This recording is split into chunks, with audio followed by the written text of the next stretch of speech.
Salut tout le monde, ici iPhone THQ. Aujourd'hui, je vous présente dans le fond une vidéo pour jailbreaker avec la nouvelle version de Snowbreeze, la version 2.1. C'est ça, ça vient de sortir. C'est sorti aujourd'hui. Puis je vais vous montrer comment jailbreaker. Ça fonctionne pour le iPod Touch 2G, modèle MB et modèle MC au firmware 4.1. Le iPod Touch 3G, iPod Touch 4G. Ça fonctionne pour le iPhone 3G, iPhone 3GS, l'iPhone 4. Et pour l'iPad au firmware 3.2.2. Donc présentement, je suis avec mon iPad. Je vais vous montrer comment ça fonctionne pour l'iPad, mais c'est la même procédure pour les autres appareils. Donc sur mon iPad, je suis en version 3.2.2. Donc si je vais dans Réglages, Informations, donc ici on peut voir que j'étais la version 3.2.2. Puis là, le modèle, ça ne change pas pour l'iPad puisque c'est tout le même modèle. Donc c'est ça, je suis à la version 3.2.2, puis je viens tout juste de le restaurer. Donc je vais vous montrer comment le jailbreaker à cette version-là avec Snowbreeze. Donc premièrement, qu'est-ce que ça nous prend? C'est la version de Snowbreeze 2.1. Je vais mettre un lien en bas dans la description, vous allez pouvoir le downloader et ça prend votre firmware de votre appareil, soit le firmware 3.2.2 du iPad ou le 4.1 pour l'iPod Touch ou l'iPhone. Donc je vais mettre un lien pour tous les firmwares en bas dans la description. Vous downloadez celui qui vous convient, puis vous mettez ça sur votre bureau. Une fois que c'est fait, on peut lancer Snowbreeze double-cliquant. Ensuite, Snowbreeze, ça ressemble à ça ici. Donc, vous faites simplement cliquer sur OK. Puis ici, vous avez les crédits. Vous pouvez faire Close Credits. Et là, ça dit Snowbreeze, c'est la version 2.1 pour le 3.2.2 et le 4.1. Donc, vous faites Next. Là, ça va vous demander de sélectionner votre IPSW. Donc, votre firmware. Cliquez sur Browse. Puis vous allez sélectionner sur votre bureau la version de votre appareil. Donc, moi, j'ai la version 3.2.2 de mon iPad. Je clique OK, Open. Là, ça va l'identifier. Là, ça dit que ça l'a bien trouvé pour l'iPad. Donc, 3.2.2, IPSW, Verified. Donc, c'est bien. On peut cliquer sur la petite flèche. Ensuite, vous sélectionnez soit Simple Mode ou Expert Mode. Moi, je vais prendre Expert Mode. Il y a plus d'options. Donc, si je clique là-dessus, je pèse sur la petite flèche. Ensuite, on va cocher Général et on va peser sur la flèche bleue. Et là, ici, on a des options qui sont disponibles pour, mettons, le iPod Touch 2G ou l'iPhone 3G. Enable Background Wallpaper, Battery Percentage, puis le Multitasking.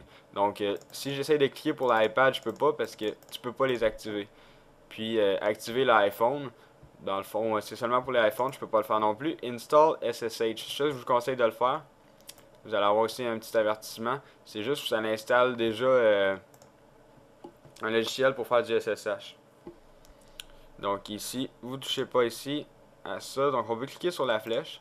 Ensuite, ça, vous pouvez sélectionner déjà des paquets que vous voulez installer ou rajouter des sources que vous voulez faire. Donc que vous voulez mettre sur votre Cydia. Donc si vous ne voulez pas en mettre, faites simplement cliquer sur la flèche et vous le rajoutez plus tard. Donc ça c'est fait. On peut cliquer sur Bold IPSW, puis on clique sur la flèche. Donc là, ça va tout se préparer, puis ça va créer dans le fond votre custom firmware, puis ensuite on va pouvoir restaurer via iTunes. Donc on va juste attendre que notre custom firmware soit créé. Donc là on peut voir qu'il termine de créer votre custom firmware. Donc ensuite, une fois que ça va être créé, il va y avoir un message qui va apparaître, puis va falloir qu'on mette notre appareil en mode DFU. Donc pour le mettre, c'est vraiment simple. Puis ça va le mettre dans un mode de DFU qui peut accepter les custom firmware. Donc je vais tout vous montrer ça quand il va nous dire que c'est terminé de créer le custom firmware.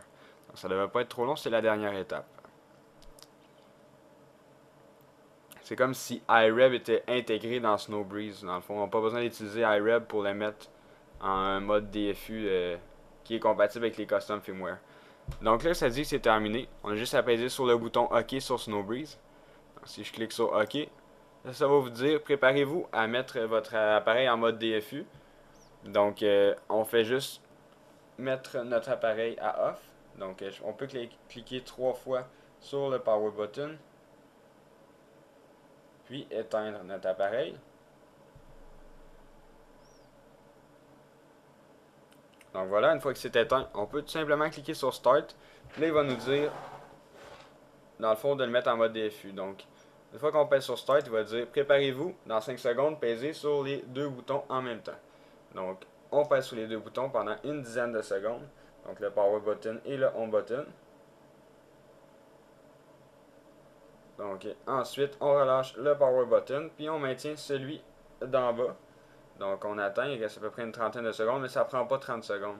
Je dirais que vers les 20 secondes, il va tout de suite là, c'est ça, ça dit Running iReb. Là, on peut lâcher le Home button une fois que iReb a été lancé. Donc voilà. Puis là, ben, ça dit Your device is now in Pound DFU. Donc, il est en mode DFU qui accepte les custom firmware. Là, ça dit que c'est supposé d'être un écran noir. Donc, c'est ça qu'on voit ici. C'est un écran noir. Il n'y a aucune image à rien. Donc, c'est correct. Puis là, il dit qu'on a juste à peser sur Shift puis restaurer. Donc, là, ça fait clean up. C'est la dernière étape. Et voilà. Donc, Snowbreeze revient au début. On peut cliquer sur OK puis fermer ça.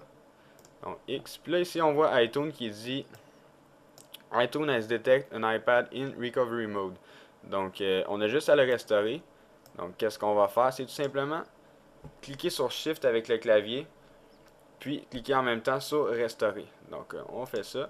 Ça va nous demander d'aller sélectionner notre custom firmware. Donc, on peut voir ici que sur notre bureau, il y a Snowbreeze iPad 3.2.2, tout dépendant de votre appareil, qui s'est créé. Donc là, mon iPad il est toujours avec un écran blanc. Qu'est-ce qu'on fait? On sélectionne ça, on fait Open. Et ça dit, voulez-vous vraiment restaurer en 3.2.2? On dit oui, restaurer.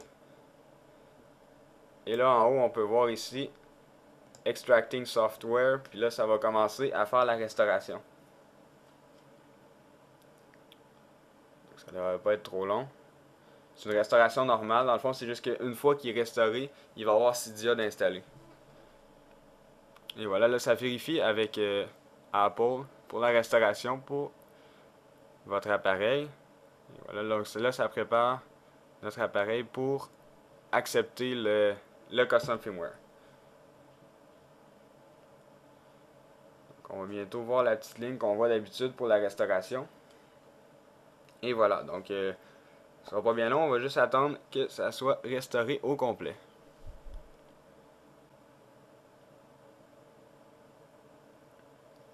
Donc voilà, le iPad il est bientôt fini de restaurer. Donc on voit que c'est la dernière étape sur l'iPad juste ici. Puis là, ça dit que ça termine la restauration et que ça vérifie. Donc encore quelques instants, puis ça devrait être complètement restauré. Puis ensuite, ça va vous demander la même chose, la même procédure que d'habitude. Voulez-vous créer une nouvelle, dans le fond, un nouvel appareil ou restaurer à partir d'une copie sauvegarde? Donc vous faites la même chose, soit vous avez fait un backup avant de votre appareil, ou soit que vous le configurez comme un nouvel appareil. Donc là, ça dit que c'est terminé, on peut cliquer sur OK. Et là, notre appareil va tout simplement redémarrer. Et iTunes va le reconnaître.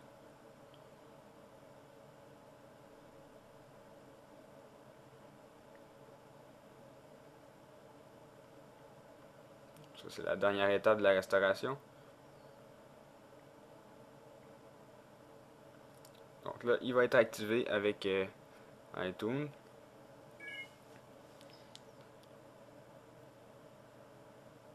Et voilà, donc là, il a reconnu l'iPad, puis il est activé.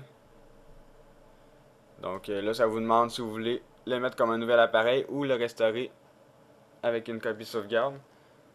Donc je vais juste vous montrer qu'il est bien jailbreaké. Donc si on déverrouille, ici on peut voir comme au début il fait ce message là. Puis en deuxième page on a Cydia. Donc il s'agit juste de se connecter à Cydia puis de faire le réorganisement des données. Puis ensuite vous l'utilisez comme s'il venait juste d'être jailbreaké. Donc dans le fond c'était ça, c'était pour vous montrer comment jailbreaker avec un custom firmware de Snowbreeze la version 2.1 sur Windows. Donc c'est ça, c'était iPhone THQ. N'oubliez pas de vous abonner à mon canal de YouTube juste en cliquant en haut sur le bouton s'abonner. Et cela va vous permettre de recevoir toutes les prochaines vidéos que je vais mettre en ligne. Et visitez aussi le site internet iPodTouchesApro.com. Merci beaucoup, au revoir.